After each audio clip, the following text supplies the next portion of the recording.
Salut, c'est avec bonheur que je te retrouve ce matin, avec de bonnes nouvelles pour toi. Oui, qui que tu sois, quel que soit ce que tu aies pu faire, aujourd'hui, ce matin, la Bible te donnera la marche à suivre pour être libéré. Nous lirons du livre de Luc chapitre 22, versets 54 à 62. Juste avant, prions. Notre Seigneur et notre Dieu, combien nous sommes heureux de te retrouver en ce matin. Merci pour la parole qui nous éclaire, nous libère, nous dirige, nous fortifie. Que le Saint-Esprit continue de nous conduire dans la vérité. Nous t'avons prié au nom de Jésus pour ta gloire éternelle. Amen. Nous lisons du livre de Luc chapitre 22, versets 54 à 62.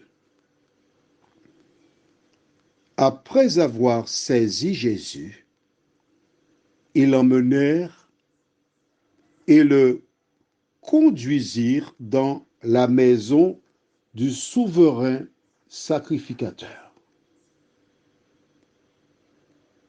Pierre suivait de loin. Ils allumèrent du feu au milieu de la cour et ils s'assirent. Pierre s'assit parmi eux.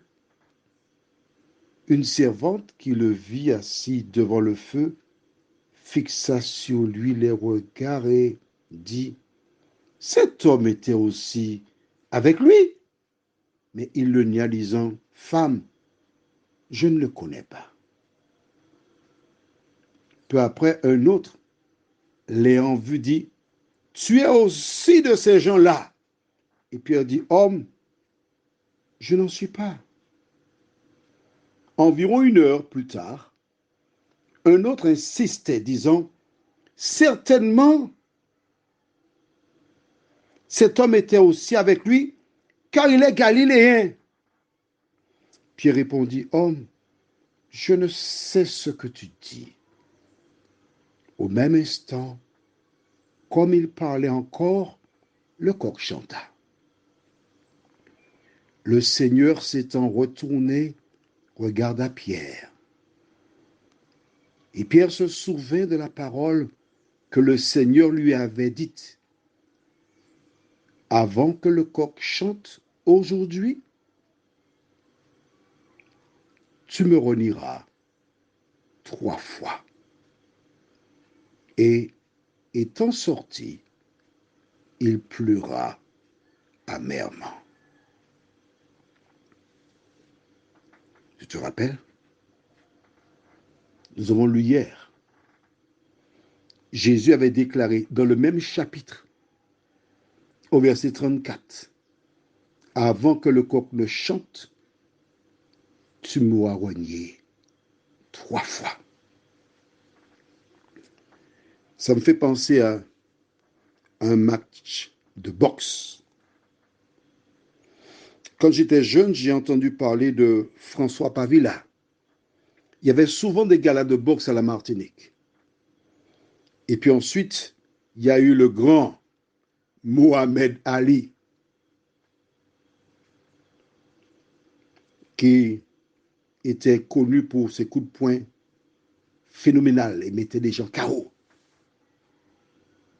Le coup de poing était phénoménal. Terrible. Un coup de poing, tu étais KO. Là, bien que Jésus ait prié pour Pierre, Satan ne s'est pas laissé influencer. Jésus a dit qu'il a prié pour Pierre. Il a dit ses affaires, mais je vais m'occuper de Pierre. En un moment, boum, boum, boum. 3 directs, 3 uppercuts. Chaque fois, Pierre répond: je ne connais pas, je ne connais pas, je ne connais pas. Je ne connais pas Jésus. Mais arrêtons-nous ici un instant. Quand tu fais du tort à ton prochain,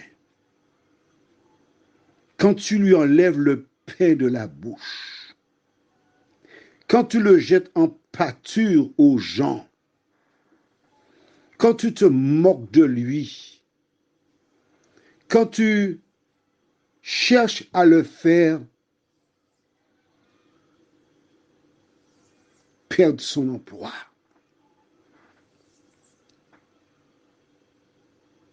toi aussi, tu dis, je ne connais pas Dieu. Parce que si tu connaissais Dieu, tu ne ferais pas le mal. Si tu connaissais Dieu, tu n'agirais pas de la sorte. Si tu connaissais Dieu, tu n'aurais pas cherché à épouser un vieillard, vider son compte bancaire et le maltraiter. Si tu connaissais Dieu, tu n'aurais pas traité une femme comme un objet.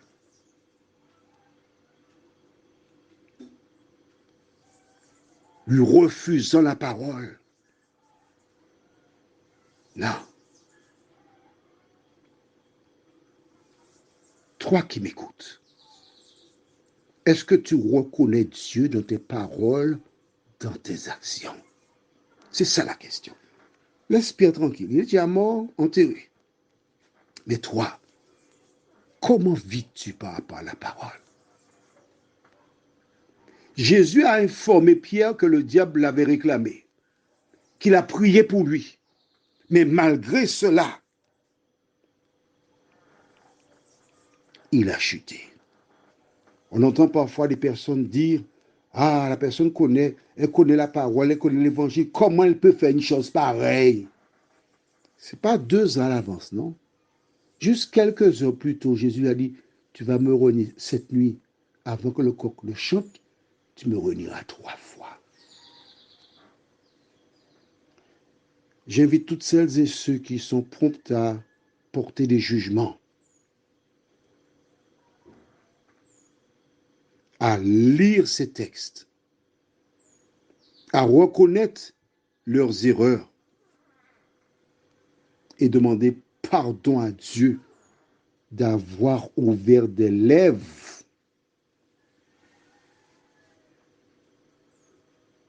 qui ont donné gloire à l'ennemi. Lorsque le coq chanta, la Bible déclare que Jésus s'est retourné. Jésus, dans le prétoire, entendait les gens parler. Jésus entendait ses accusateurs lui tirer dessus. Mais l'attention de Jésus était sur Pierre.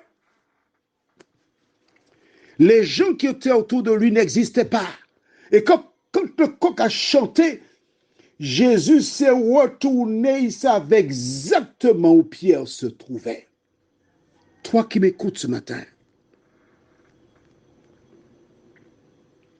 tu as renié le Christ.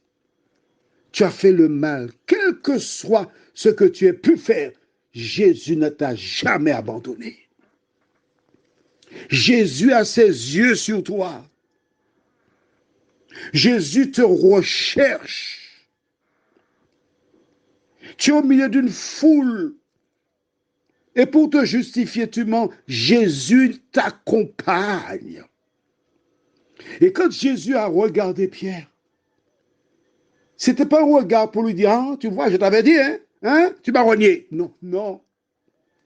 Dans le regard de Jésus, il y avait des larmes. Dans le regard de Jésus, il y avait de l'empathie. Dans le regard de Jésus, il lui disait, je continue de prier pour toi, Pierre. La Bible déclare qu'il est parti. Et qu'il pleura amèrement. Je t'invite à voir cet homme d'une 30aine d'années probablement, ou un peu plus. Chercher un lieu et commencer à crier, à pleurer, à moucher, à avoir le hoquet. Il reconnaissait qu'il avait mal agi. Il reconnaissait son péché. Il reconnaissait son besoin de l'Éternel. De nombreuses personnes firent et continuent de faire la même expérience que Pierre. Tu vois ce qu'elles ont prononcé ou ce qu'elles ont fait. Mais tu ne les vois pas lorsqu'elles sont seules avec Dieu, en train de pleurer, gémir, demander pardon à l'Éternel. Alors quand tu vas tirer ces personnes, de qui es-tu l'agent? De Dieu ou du diable qui cherche à faire du tort, souffrir ceux dont les noms sont déjà inscrits dans le livre de vie? Prions, notre Seigneur et notre Dieu. Souvent, nous avons fait l'œuvre du diable. Mais nous reconnaissons comment Pierre s'est tourné vers toi. Il a pleuré amèrement, reconnaissant ses erreurs. Seigneur, en ce matin,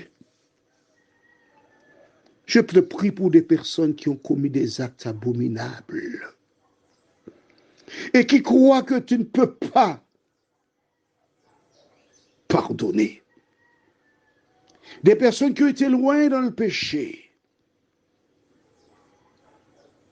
Je voudrais dire à ces personnes qu'Allah, là où le péché abonde, la grâce de Dieu surabonde. Qui que tu sois, quel que soit ce que tu aies pu faire, les bras du Seigneur sont toujours ouverts pour toi. Seigneur, tandis que l'ennemi pousse ces personnes à aller loin de toi, très loin de toi, faire d'autres choses, merci de mettre sur leur chemin des personnes qui leur donneront la main. Des personnes qui suivront le conseil d'Ésaïe pour dire, courage, relève-toi.